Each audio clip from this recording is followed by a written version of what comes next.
2 years ago, we started investigating the dog meat trade in Cambodia. And so many people told me that you cannot change it anyways. I tried not to listen to these people. I tried to listen to people that are encouraging and they try to motivate me and inspire me. I'm Tina. I'm the founder and director of Animal Rescue Cambodia. And today I would like to share my experience for Don't Give Up. I'm originally from Germany and I grew up there. Since I was 19, I've been living in a couple of different countries. The first time I was in Cambodia was in 2010. I realized that I'm very interested about the culture and the people, but also the politics. Then I left Cambodia after a year to do my master's degree in international relations, focusing on peace building and state building. And I have a bachelor's degree in business administration. 6 years ago, I went back to Cambodia to work for a German political foundation that was working here on human rights issues and trying to improve life in general for Cambodians in terms of legal aspect. One day, I found a dog. So I called him Henry in the end. He was very neglected. He was living at a school and there are lots of people walking around, a lot of students, and no one cared about the way he looked. He had a lot of skin infections.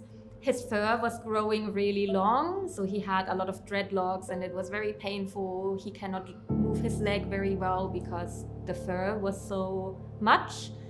And no one cared, and I was really upset about this, so I caught him, I took him to a vet clinic.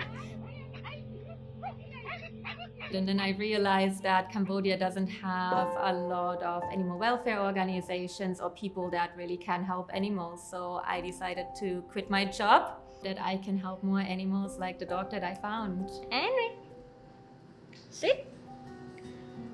For the first 3 years, I lived in ARC because I couldn't afford to stay outside. In the beginning, you have the challenge to find funding, to find support, understanding how does it work to start an organization in Cambodia? What kind of paperwork do I need? Finding the right staff. It was a lot of work. I had 16 hours every day, no weekend, no holiday. Over time, it definitely grew. We have a couple of different international partners. We have 2 registrations, one in Cambodia and one in Germany. Over the last 4 years, we vaccinated more than 10,000 animals against deadly diseases.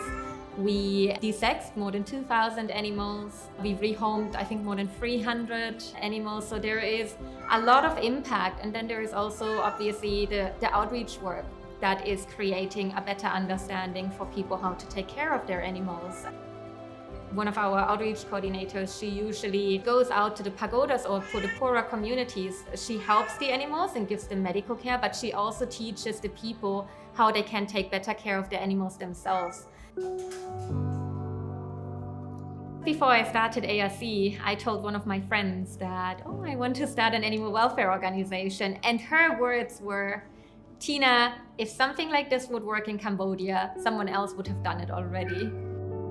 It was quite difficult to hear because it was someone that I thought was very encouraging and inspiring for me, but in the end it wasn't, so it was like a slap. She made me doubt myself. And that's really dangerous when you have these passions and dreams and motivation. If other people doubt you, then you maybe start doubting yourself as well. That's why I think it's important to try to avoid negativity. Stay with people that are motivating and optimistic, but also realistic. You want to have people that can also tell you, why don't you try this or why don't you try that? So there are so many different ways for people to encourage and motivate and support. I'm glad that I didn't listen to her in the end. So 2 years ago, we started investigating the dog meat trade and actually trying to work against dog meat. And only a few weeks ago, we had the announcement from JUMRUM province that they will stop dog meat. អាជ្ញាធរខេត្តសៀមរាបព្រមមានចាត់វិធានការតាមផ្លូវច្បាប់មិនឲ្យធ្វើអាជីវកម្មបើកហាងបរិភោគសាច់សត្វឆ្កែទៀតនោះឡើយ 2 years ago, everyone said it was not possible, but in only 2 years, we already managed to convince one province to change. problem may look very big and unachievable, if you do it step by step, one at a time, and if you stay motivated and inspired, you can actually change something. And that's something we are really proud of.